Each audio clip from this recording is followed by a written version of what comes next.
I was kind of born a performer, and I always knew that I wanted to be an actress when I grew up. So ever since I was a little girl, I would be the bossy one, you know, making sure that, you know, I would be putting on shows when my parents had dinner parties, and I would be getting dressed up, and I'd, you know, choreograph these big dance parties.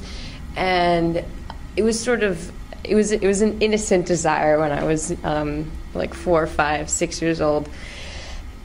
I remember there was a switch in my life when I was about 10 years old, and I always considered myself to be really popular, but I was alone in my popularity. So there were all of these girls who would hang out and they were popular together, and I sort of viewed myself as the popular lone wolf, meaning that I was really bossy and I just like wanted things to be my way always.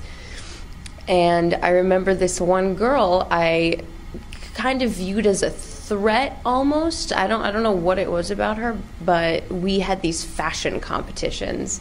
So our parents would like respectfully dress us up before school, and we would say like, this is what we want to wear. And you know, I don't think our parents were specifically like, they weren't really realizing what we were doing, but we went home and said like, you have to hook me up with the nicest outfit, and we're going to prove something to each other. So sort of these like alpha female wars that started developing when we were, I don't know, 10 years old. And then I dramatically switched over to hating girls' clothes. I thought they were stupid. I thought any glitter on pants is how I remember in the 3rd grade I was sitting down and we were all introducing ourselves, and I said, you know, I'm blah, blah, blah, and I hate glittery pants.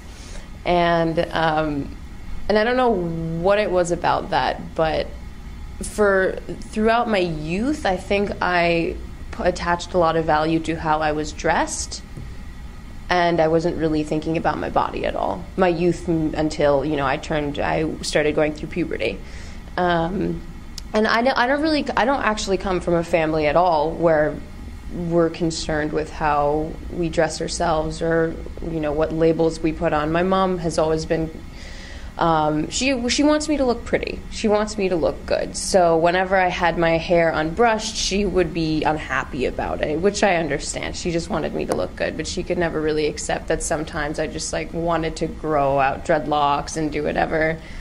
But at the same time, I had this love for acting, which became professional when I was 13, which sort of interfered with my wanting to change my appearance naturally throughout my adolescence.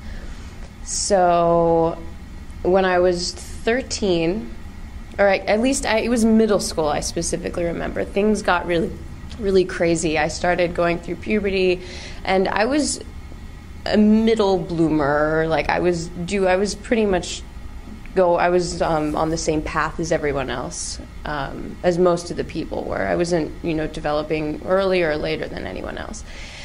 And I remember my boobs started coming up, and I started putting ace bandages around them because I felt like my boobs made me look fat.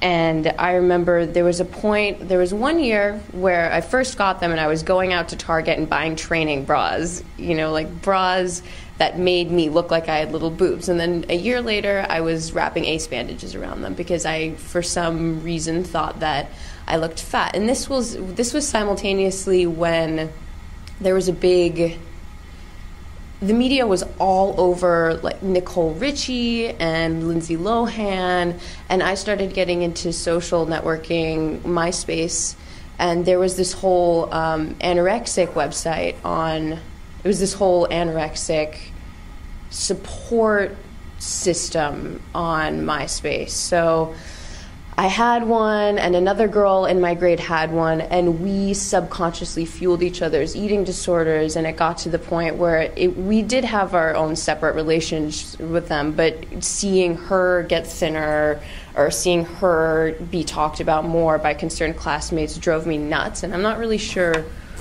why exactly. I don't know if I know it wasn't purely an attention thing, because I do believe that I was having a hard time coping with understanding that I had to be thin for my career.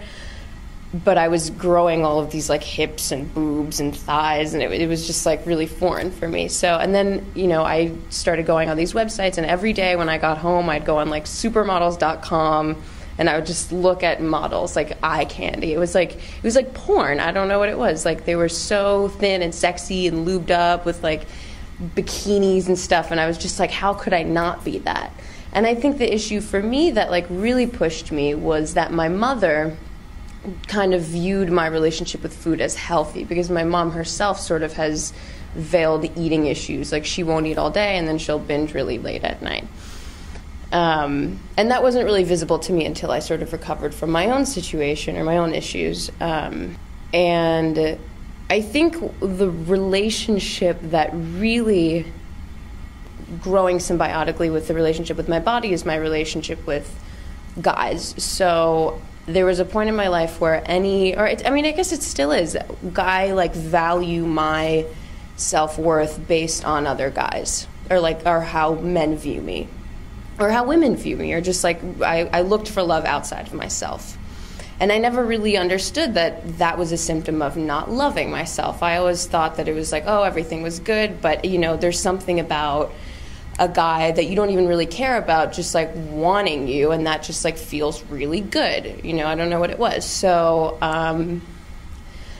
middle school was really, really dark for me. I got into every self-destructive habit I could possibly imagine, except for using drugs. And I went to a bunch of therapists, and they all had very different approaches, one of which drove me crazy. She would just sit silently and watch me for the first 10 minutes and say, what's on your mind, you know? And she made me feel more ill than I was. And she told my parents that they should put me in rehab and all of this stuff, when in reality, my parents really fought for me. They said, like, this is going to make her worse. And my parents were right. There was something about this whole, like, the whole weight thing is extremely competitive, and it's extremely subconscious, and it's like, it's so sneaky. And I feel I'm so grateful that I didn't go to rehab, because I feel like that environment would have fueled my eating disorder through the roof.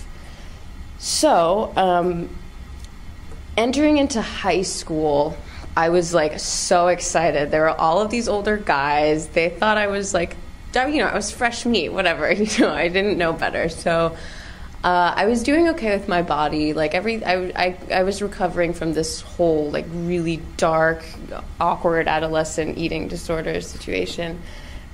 Yeah, and then I just started doing a lot of drugs in high school. I totally did not know better. I started drinking a lot. I started doing a lot of drugs. My weight like shot up, and I adopted this newly found attitude of I don't give a fuck. So before, in middle school, I was obsessive. So it went from one extreme to the other. And I don't know if promiscuous is the right word, because I guess with that word, it's like, oh, she's like a man-eater. But I was welcoming of anybody who took attention to me or to a liking to me, because I felt like, not even like I couldn't deny any advances, but just that like it felt so good to feel attractive, you know? And then I went into a relationship where the guy was extremely possessive and extremely verbally abusive. But in a way, I thank him, because that took me out of being like wild and like, you know, not keeping my shit in my pants or whatever. But this guy, he was extremely harsh on me, but in a way, like, I thank him, and he definitely didn't help me with my like marijuana problem, but I got out of that.